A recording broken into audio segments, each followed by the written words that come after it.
Hello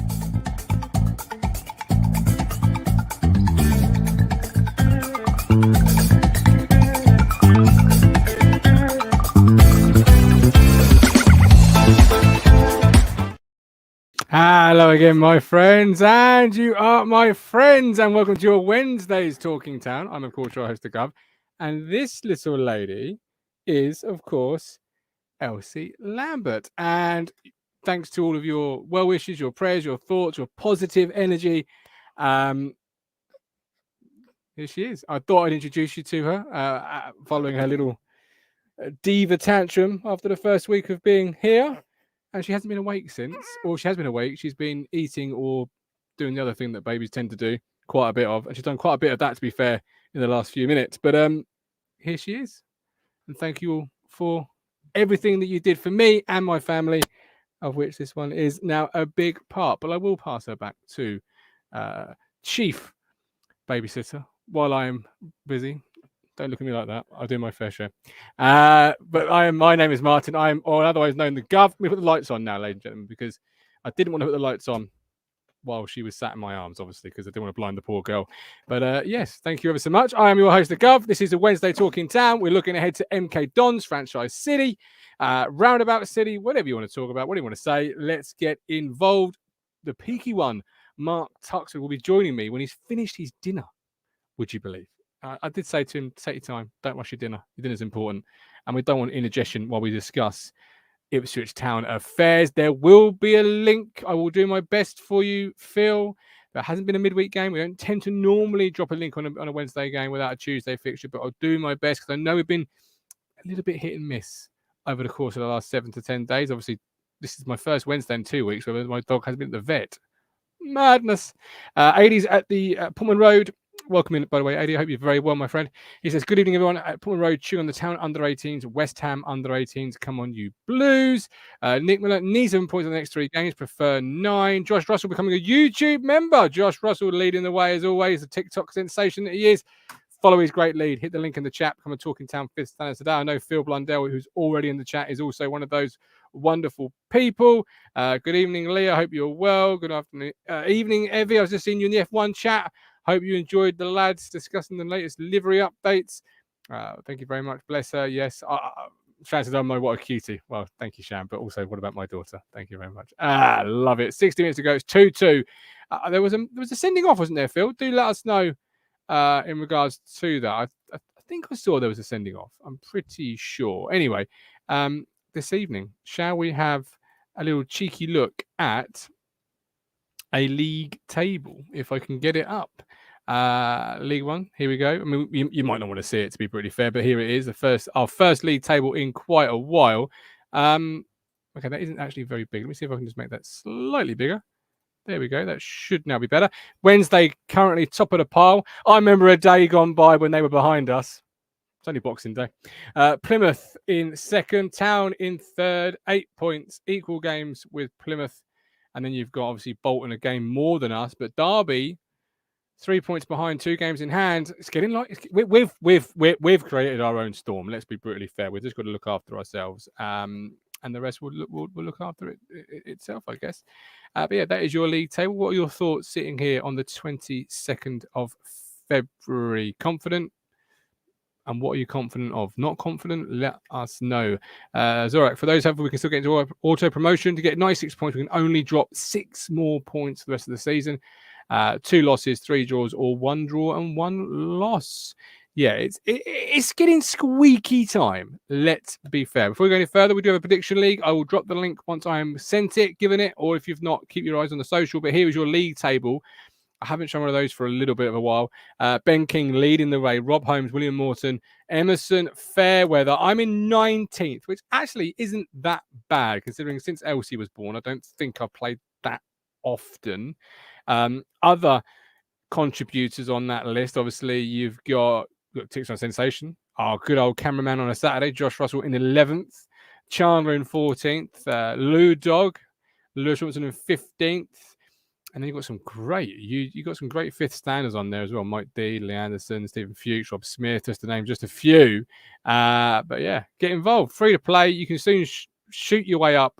At the very least, you can finish above Rich and Matt, which is always and always the place you want to be. Let's get cracking into the show. The peaky one, Mark Tuxford. Well, I mean, I try and be positive. I try and look at it from that kind of outlook a lot of the time. You try and be positive. Looking at the league table, are you a positive man this evening on that league table, or do you feel we've kicked the pooch, to use a better term? Yeah, I'm trying to be positive. So, yeah, in answer to your question, yes. You're trying to be positive, but that's not actually positivity answer, is it? That's I mean, I'm trying to be a millionaire. I'm making absolutely no inroads other than playing the lottery to be a millionaire, but I'm trying to be one. Yeah. Well, I think we can only concentrate on ourselves, as you said just a minute ago. And Sheffield Wednesday, I think, will go on and win the league. In my opinion, they should do with the squad they've got. We should be up there, but one team that could falter potentially, in my opinion, would be Plymouth. What gives you the sort of inspiration to say that? Like, you're not the only one that said that recently. I know Richard Chandler's another one that said that. You know, what about Plymouth particularly, or is it just if it's out of the two of them, that's probably going to be the one that goes? Well, I think out of the two of them, yeah, it would be Plymouth. But why I think Plymouth anyway would be, I think they've lost a goalkeeper for injury. Whittaker's gone. Two key players when you think about it, and you compare it to, if we lost Walton or, Chaplin or whatever else, then they're two key players out of our side. So you'd think that, that could be the same sort of effect that we would have as well. So, sure. I think the other thing is as well is that where we might get injuries or suspensions and things like that, and Morsey sort of jumps to my mind that he's an important player, he might get suspended in the next few games. So, what we do have, I suppose, is compared to what Plymouth don't have, is squad depth and squad quality. Whereas I think if you look at Plymouth's squad, without not knowing too much about them, you could probably say that they don't have that squad depth as what Ipswich do or Sheffield Wednesday do potentially. So that's why I would think they might fall off a little bit. Yeah, absolutely. Well, we've got to be hopeful. One of them certainly does. But you think Wednesday are your title winners from this point on then? Well, I just think that, from what I've seen of them this season, it would take a lot for them to sort of drop now, because they seem to have a bit of a rhythm. They seem to have that kind of, I guess, that kind of nastiness about them that they haven't had in previous seasons. They just seem to have those kind of like big blokes in there that could just do a job. But they've also got players like Windass, who is a key player for them, obviously, a very good player at this level. So, we know what Swift can do as well, scores goals for fun. So, for me, unless there's injuries potentially, but again, I just feel like they have, a little bit of squad depth there. And yeah, I think they'll go on and win it, to be honest. Okay, 10 minutes left to go in the under-18s. It's still 2-2. Thanks very much for the update there, Phil. Do keep us updated. We mentioned, obviously, it's on Harry Clark himself said we've got to focus on our own results and not others. Is that the message now? Is that really what we've got to do? Just literally one game at a time, one foot in front of the other. We don't, because I know on Saturday, for example, we were leading at half time and people around me were saying, oh, MK Dons are beating Wednesday and this, that, and the other. And obviously, full time, it didn't quite work out that way. But is it just about what we can do now? Yeah, definitely. It's always been the case. I think if a footballer or a football club or football manager seems to think that they're worrying about what others doing, then in my mind, that's very unprofessional. You have to concentrate on the job that you're doing. Because at the end of the day, you can only affect your own sort of destiny in that sense. So, what we haven't done is controlled that. And obviously in the last, for 2 or 3 months, we haven't played very well. We've got results here and there, but not the ones we need. And there's late goals being conceded. So, it's all very well coming out and say things like that, but you have to do it on the pitch. True. Yeah, I would be definitely saying that that's what we should always been doing, always. Yeah, well, yeah. It's very easy, isn't it? I suppose as fans and sometimes probably as players as well. It's not really Ipswich Town, but you mentioned the nasty. You mentioned sort of unpleasant. Did you see the Nick Pope incident? Yeah. What are your thoughts on that as a football fan? Because obviously he's missing. Well, what is it?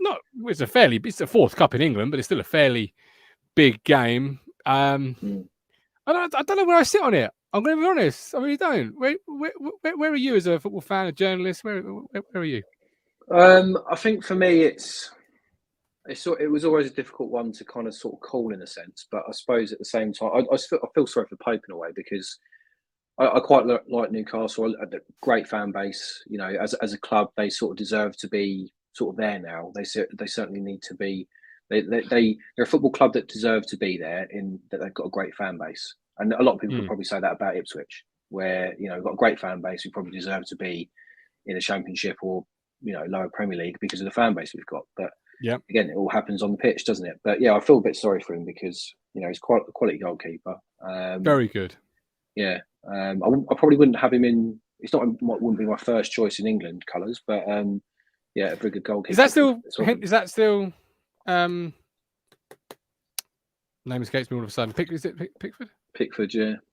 Is it still Pickford for you? Is it yeah. For you? Because he as your player gets a lot of flack when he plays for England, but generally, whenever I look at him and see him play, he plays fairly well. Yeah, never lets you down for England. Can be a bit shaky, obviously, for Everton. We've seen that in recent weeks as well. But it's a lot of practice. Yeah, but I think I'd say Pope is probably third choice for me because you've got Ramsdale there as well.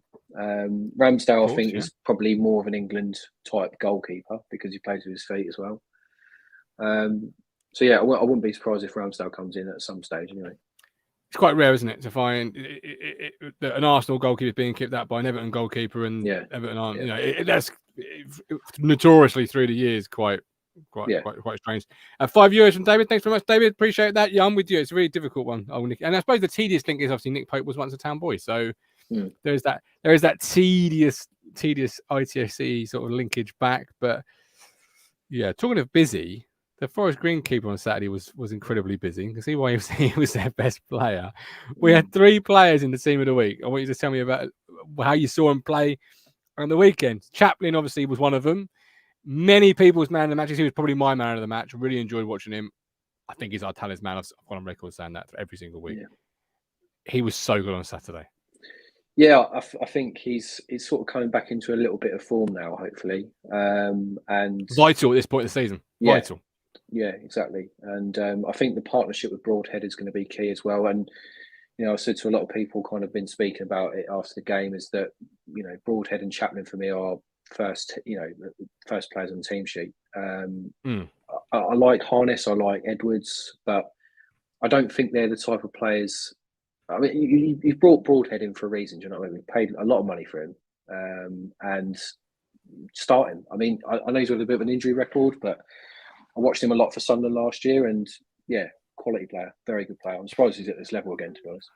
Yeah, of course, because you've got family members that are Sunderland fans. So you've been, what we should have got you for the scouting report when we signed him. What you say he's surprised at this level, second player out of the 3 in the team of the week.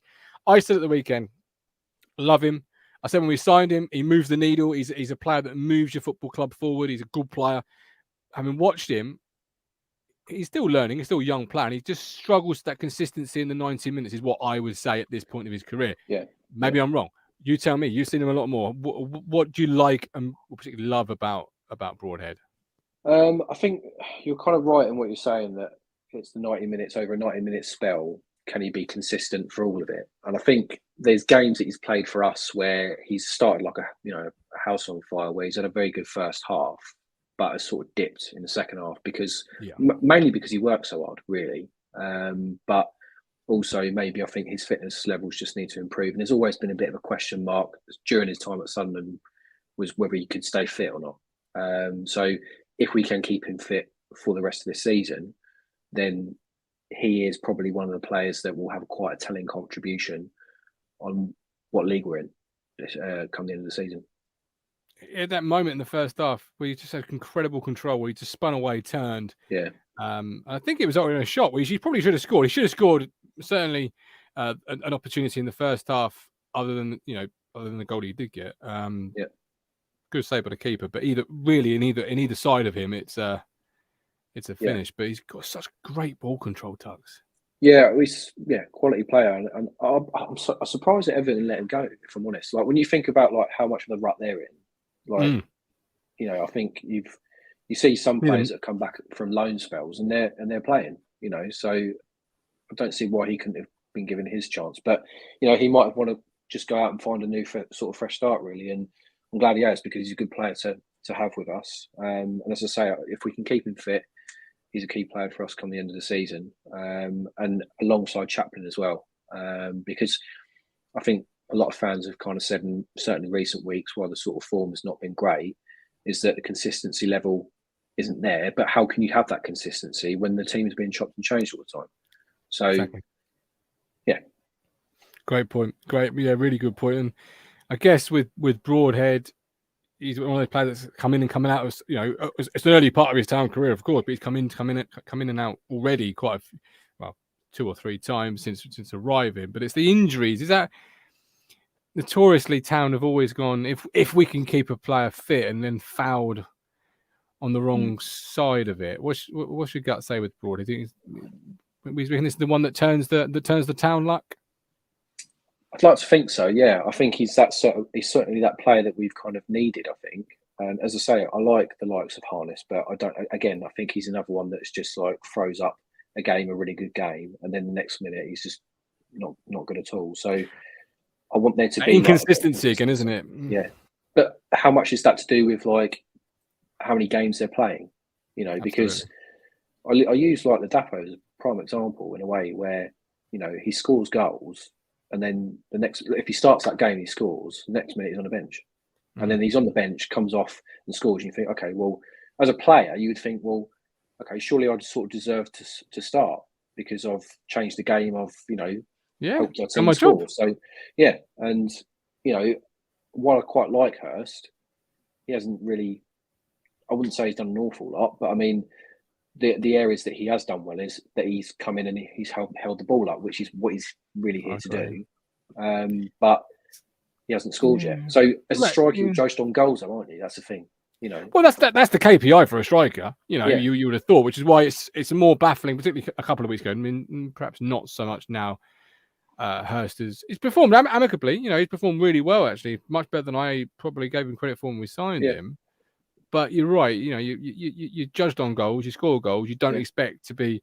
So I just come back to this word chemistry again. I said at the weekend, chemistry. Like you build chemistry. This is the point of the season where all those playing minutes together sort of comes to the front, because the run, the type of pass you have to put in. I mean, today obviously is Destruction Derby Day. Ipswich Town versus 5, Norwich 0. There's a goal in there. Mickey Stockwell slides through Alex Maffey, but he knows where Maffey's going. He knows when Maffey's going, and he knows the weight of the ball Maffey needs to run onto it, touch it, and strike it. That's the consistency and the chemistry you develop over time, isn't it? Playing together.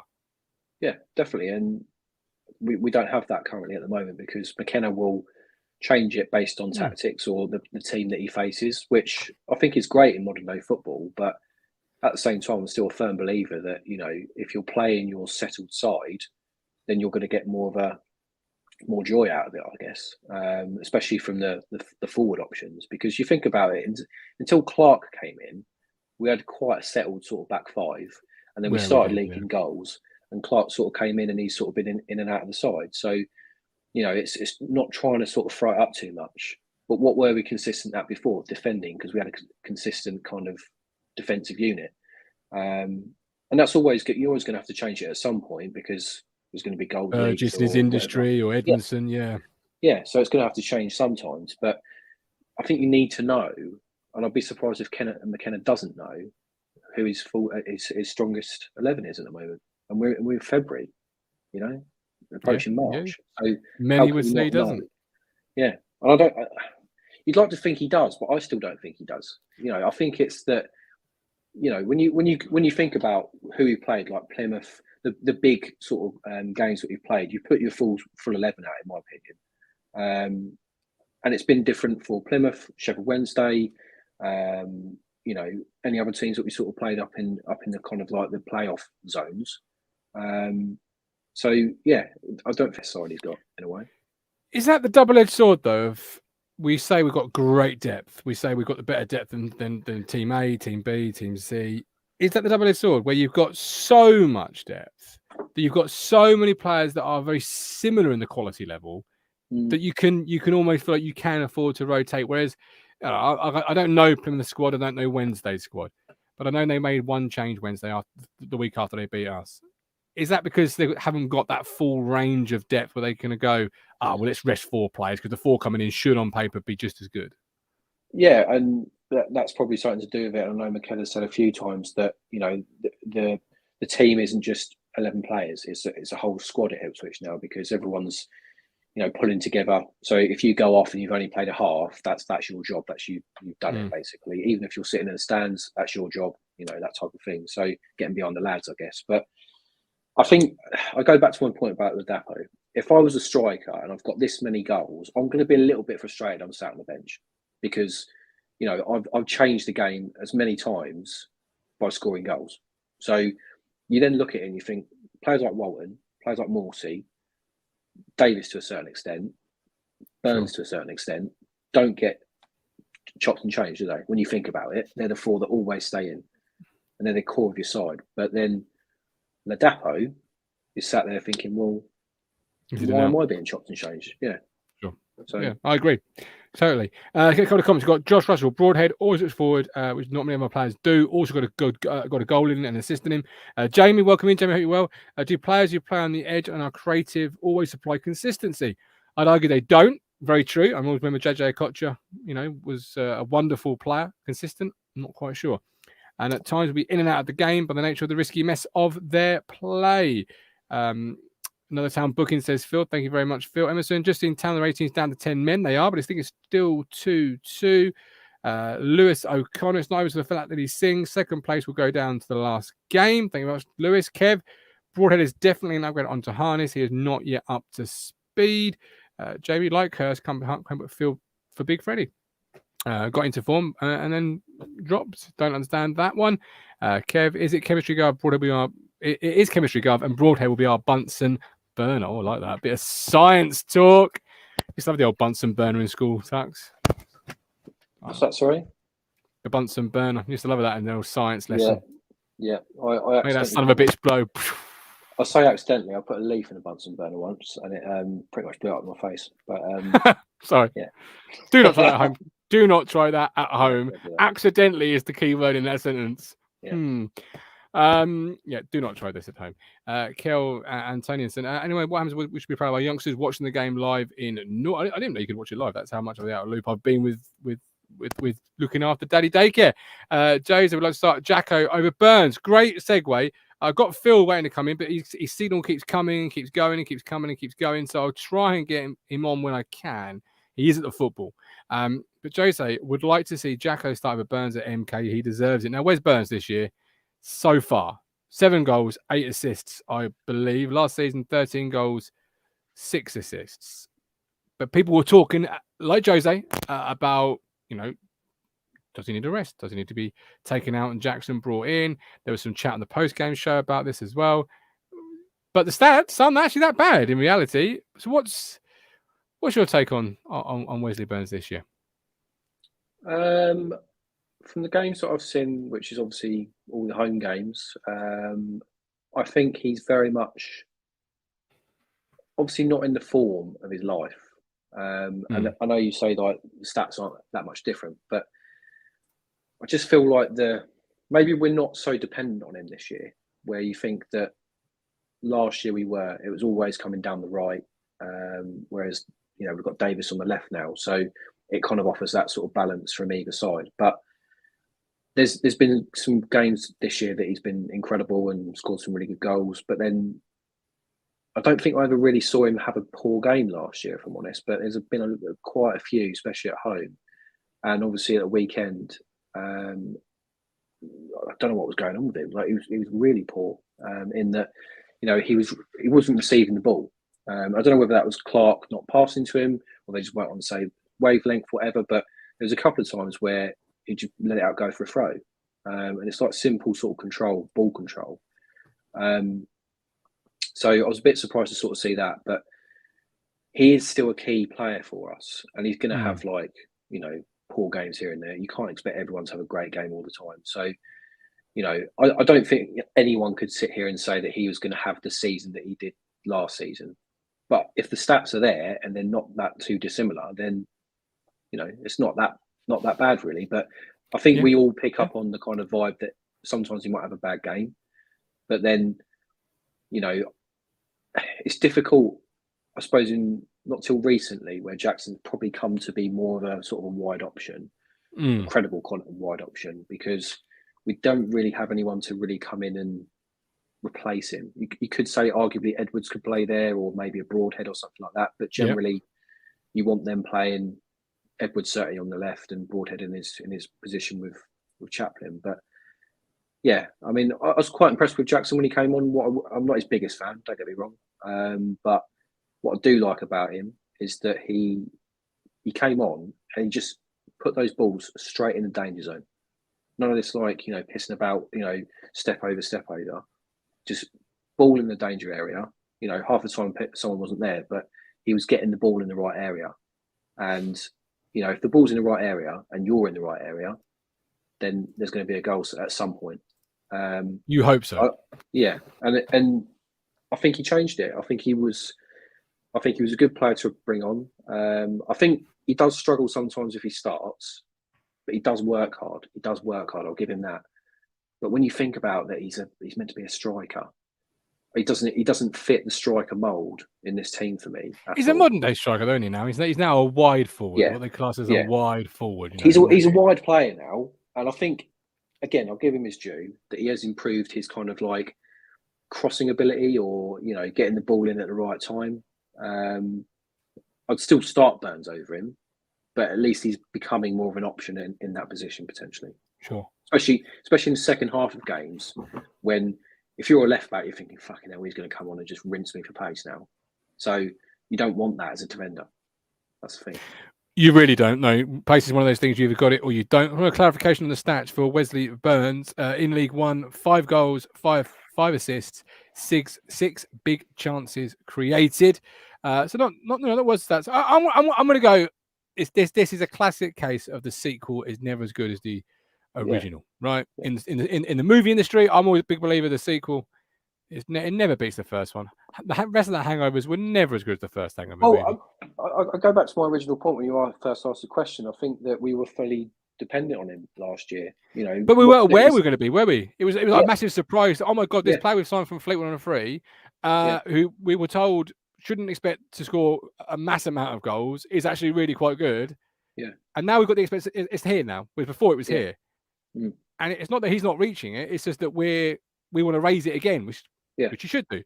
But for me, that it's not that he's any worse. It's just that we want to raise it again, and he's doing what he was doing last year. That was a settled position for him, and it still is to a certain extent now. But on the opposite side where Davis plays now, he's one of the first names on the team sheet.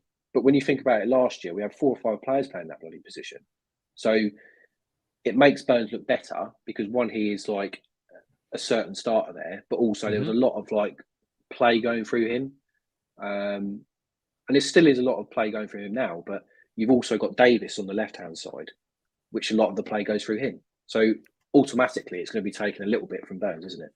So yeah. There's only one ball. As the original. Jose Burns has lost his arrogance, not taking on his man, playing negative at the moment. Would like the competition of Jacko to spark him up again. Nick Clark was passing in front of Burns to run on 2, and he didn't seem to be expecting it and was caught on the back foot. Kev Sherwood, Burns had his bad spell. Keep playing with Clark again. They need time to gel. Michael, Wes is your start every week, and his relationship with Chaplin is key this season. Thank you very much. Great points. I've got Josh Russell waiting to come in. Josh, how are you, sir? All right? Good, thank you. Good, man. What do you want to say about your football club? You are on with the Peaky. Look at that Peaky one. Look, this is like old those MUTV fan phonies. You're on with the Peaky one. What do you want to say to him tonight? I don't know. I'm just going to touch on the Burns point because I think, for me, I think it seems like teams know Burns now, and if you watch teams put 2 men on him all the time, yeah, very true. And he seems a bit more reluctant to take both the men on at the same time. Doesn't seem as confident. Whereas obviously he's got less pressure on him now because you've got Davis on the left-hand side and it's taking a lot of pressure off Burns, and Burns probably isn't getting as much as he was last season because we were heavily reliant on Burns last year because the left side was awful. But It's true. Yeah. We've got Yeah, decent true. left side and Davis and Broadhead now, and Burns is not as needed. Do you think Harry Clark coming in will help? Because obviously last year they had a great connection, JD and Burns. Not so much this year, but again, style of play could have changed a little bit. Do you think Harry Clark coming in will really help Wes? I think, I know people say it's only Morecambe, but they look really good together against Morecambe when Clark came in. And I thought that was probably the best I've seen Burns. They look really good then, so they definitely can play well together. I thought that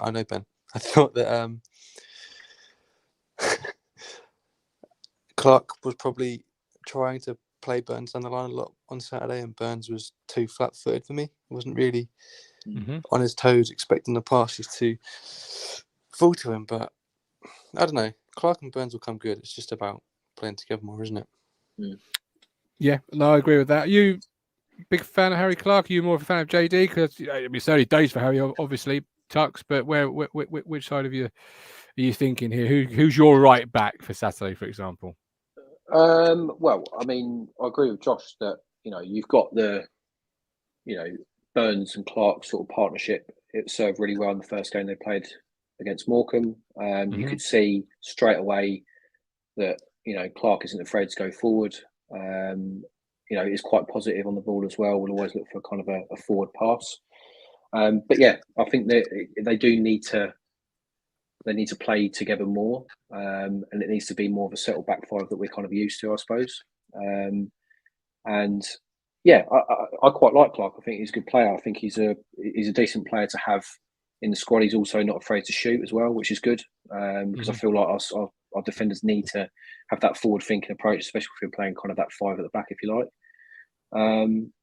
So yeah, I like him. I quite like his partnership with Wolfie in a way as well, because they both like to get forward, but they will obviously both defend as well.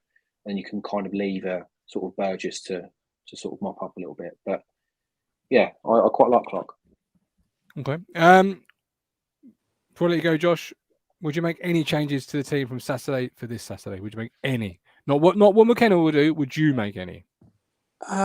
Personally, no, because I'm not a fan of chopping and changing. I think you've got to keep it the same to keep consistency. But so you'd stick with Burns over Jackson?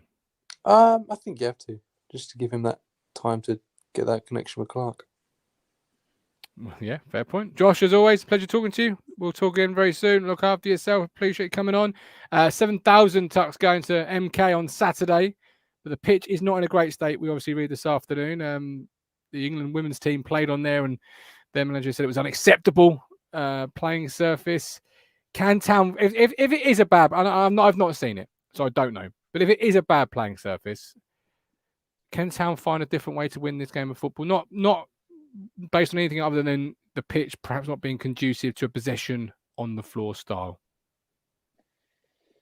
Well, I mean, I guess it depends how bad the pitch is. I mean, can't be as bad as the Sunday League pitches I used to play on. That's true. So that's true. Yeah. You go up and down the country playing on different pitches anyway, so it shouldn't be really too much of an issue, unless there's like bloody great holes in the pitch or whatever. But I think we can't use that as an excuse. At the end of the day, we are more than a match for anyone in this league. And MK Dons are on quite a sort of poor run of form, really, when you think about it. Lost a lot of their players from last year. And yeah, like we keep saying, we have to control these games. We have to, take the opportunity when the opportunity is there to score. There was quite a few opportunities where we could have scored more last weekend. Yeah, there was. You're right. It's just as well we won 4-0 because it could have been bloody 8-0. Ladapo right at the end. Yeah, exactly. Yeah. How's he missed it? Sometimes it's he had Hurst as well. He had a nice little chip that hit the bar, but actually the one in the second half where it comes across the 18, a bit like Freddie, I guess, but it comes across the 18-yard box, 6-yard box. You just think you just got to stroke this home. Yeah. And he sort of almost kicks over the ball. Yeah, it was harder to miss, to be honest. But I mean, Davis hit the post as well. So yeah, at least 3 or 4 good chances there that should have been goals in a way. But Yeah, absolutely. I'm looking forward to the game on Saturday, obviously, because I'm perhaps I'm basing it off MK of old, but they always play a fairly on the eye way of play. I don't know how they're playing these days, I have to be honest. Having managerial changes, being where they are in the league table, but it should be a good opportunity for us to go away, get another 3 points, build off Forest Green, see where you are after it, and at the start of the show, what we can do is sort of look after our own performance and our own result. Well, it should be a great atmosphere. 7,000 Town fans going up there. So, and I don't think they get much home support anyway. So it really should be more of a home game for us in a way. I'm confident that we can do something there. But we'll probably come on to kind of the team changes in a minute. But we've got a great point from Tuck, says Colin Plum. Don't forget, Colin's book is now out on Amazon. Someone drop a link in the chat so they can click it and buy it. Jamie Legg, we've got Rimmer Burns and Denoit, and they're friendly with Dartford. They had no clue what each other were going to do. Look how that turned out. Clark and Burns will work. Needs a few games. Yeah, they had games, Denoit and Burns. That's what Clark and any player needs. We're saying, the chemistry. As we were saying, David's looking forward to Burton, or is it Bolton? One of the B's. I think it might be Burton. Getting down, meeting the Talking Town lot. Craig at Portsmouth. Other than maybe Ladapo for her, so I'd keep it the same. Although Walton makes me more nervous than he ever used to. Josh Russell. Davis has had a couple of good chances as well. Burley, hi lads, I see Ipswich now 8 points off the automatic promotion places in the EFL League One. I'm pretty gutted to hear about it. Ipswich Town are a big club with great history. Thank you very much. We appreciate the comment. Chris Boyd, Bristol Rovers had lost 5 on the bounce until he popped up. Yeah. Well, some things, the more things change, the more they stay the same, Tux? Yeah. Need a decent result. Scheduled Town to play. Yeah. Fuck's sake. At Burton game. There we go. Right. We've got Phil's back. I will try and bring him in. Phil, you there? No? Yeah? Yes, I'm here. Let us know what's going on. What's going on? You're obviously the FA Cup. West Ham on the attack, just outside the area, in possession of the ball, low cross, keeper saves well, Town get away. There we go. And what are your thoughts on the football club, Phil? That's a foul. And Town have got a throw in their own half. Town are just making a change. Number 6 is coming off for number 12. There we go. And you can hear the roars in the background too. All right, stay right there, Phil. We'll come back. This is like Soccer Saturday. I'm auditioning for Jeff Sunny's job. There's been a goal, but to who, Phil Blundell? No, there's no goal. They're just olaying. There's been a goal, but to who? No goal. Just an olay. Right, we'll come back to you, Phil. So 7,000 MK Dons at the weekend. Talk me through then, right? So how many changes are we going to see this week from Kieran McKenna? First of all, how many changes would you make, Tux? I asked Josh that question. I'll ask you that question now. How many would you make? 2, I think. Which 2? Would be, I'd probably bring back in the Dapo. Okay. I'd also bring back in who I think is going to be a huge player for us between now and the end of the season, which would be Massimo Luongo. Yes, I saw you tweet about this on Saturday night, Sunday morning, about how you really liked how he impacted the game. Okay, you'd bring him in. Talk me through who you're bringing him in for and why and what you think he's going to bring over the player you brought him in for. So Luongo will come in for Humphreys, and while obviously we all love Humphreys, I don't think he's at the level where he can play every game of the season. So when you've got somebody like Luongo that allows somebody like Morsey to break forward a bit, but also both of them can defend. I think that's important when you've got forward players such as Davis and Burns on either side. You've got Broadhead, Chaplin, and Ladapo potentially, or that front three anyway, all rolling forward. So he offers that cover in there, but also when you think you've got Clark behind him and Wolfie that also like to press forward, Luongo will always kind of sit. As we've seen with Sheffield Wednesday when he played for them, he offers that nastiness, and that's what we've lacked a lot. So when you think about Morsey and Luongo in the middle now, that's a really great kind of like tough central midfield partnership. So if he's fit, and again, if we can keep him fit, given our MK Dons, if the results healthy for us, then obviously we can bring on like a Humphreys or someone. But I'd be starting him for the rest of this season, if I'm honest. Would you? Yeah, because he just offers that kind of like that solid. Yeah, it just offers kind of like a solid presence in there with Morsey. And for me, that's the key, isn't it? It's having that kind of solid partnership in there that you can win the headers. I mean, you think back to that Sheffield Wednesday game. Humphreys just looked like a boy in there, just incredibly weak. And Morsey wasn't particularly great himself, but he can defend. And I think actually he's better going forward now as well. And he should obviously add more goals to his game. But in recent weeks, he's become more of a defensive player again. When actually, I think maybe Luongo could be that sort of perfect foil for him. And also, both of them can just tidy up here and there and allow the forward players to go forward as well. So I'd have him starting every game if we can keep him fit now until the end of the season, or certainly the bigger games, if you like. But every fucking game's a big game now. So, well, it is for us now, yeah. Yeah, because you want to capitalise when the mistakes happen. So, yeah, you're absolutely right. Michael Willis, there's a lot of twists and turns still to come. A lot of teams will still have something to play for, and the league is very competitive. We can win. Josh agrees with you, Tux. If Luongo is fit, he plays for him. Burnley next season could be South Africa's Ipswich Town in the Championship. That would be cool. Well, we hope to be there. I wouldn't wish anyone to be in the Championship for the Premier League, but we certainly hope to be there. Not with Nathan Jones obviously in charge, Europe's best manager. Tux. Yeah, great manager. That was fucking bizarre. I'm not gonna lie. Those series of interviews were. I can't work out if he was in self. What was that about, Tux? I'll tell you what's more bizarre: the fact that he got that job. The fact that he got that job, for me, I don't think he deserved that job at all. Yes, he's great for Luton, but we saw what he did with Stoke. It just seemed like a very odd appointment. So yeah, it just didn't sit right with me at the time. I'm not surprised it didn't work. I feel like he's a bit out of his depth. I think he's that kind of manager where you find his comfort zone a little bit, and then straight away, he's just not comfortable elsewhere. I wonder whether that might be the same with Ainsworth actually with QPR. Well, this is it. Yeah, another moment that could impact us as well if Wickham, Matt. What is it about? Before we go into that conversation, we've got an update from Pullman Road. Phil Blundell. Don't get this on Soccer Saturday, do you? He's gone, look. Where's he gone? It's not part-time, Phil. Come on, son. Phil, just put one wide.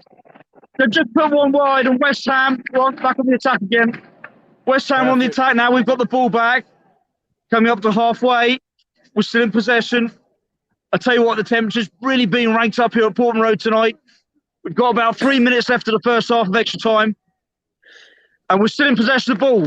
Here we go. We're coming forward. We're still in possession. Come on, boys. Come on. Come on. Love it. We'll come back to you, Phil. Do you know what? It reminded me for a minute there. You know, on Soccer Saturday, we got it's I don't know. Let's say it's Queen of the South versus Ross County, and it's the guy on the phone. Yeah. He's just shouting. Yeah. He's just shouting down the phone about this game that no one really knows anything about. And when it started to freeze up, I thought this is what it's going to turn into in a minute. Yeah. Love it. Oh, what a great little side relief. Cheers, Phil. We'll come back to you if the show's not finished before you've got another update. Matt Bloomfield, Colchester. What is it about Colchester that they find a decent manager and he gets nicked? Paul Lambert, Matt Bloomfield. They can never just find it. They can never get lucky at that football club. Well, I think some of it is, what their own doing in a way. True. They've the managers or successful managers they've had a lot in recent years. But when you think about it, it'd probably be Phil Parkinson, Bailey Boothroyd, Paul Lambert. They haven't really had anyone else. Matt Bloomfield. Yeah. That's it. Yeah, and you could probably put Joe Dunn in there potentially, but other than that, there hasn't been an awful lot in 10, 15 years that they've had. But yeah, I think the chairman has got a lot to answer for at that club, unfortunately. So yeah, I mean they like to have like obviously in-house recruitment, so they promote within. And I don't really think that's obviously served them well.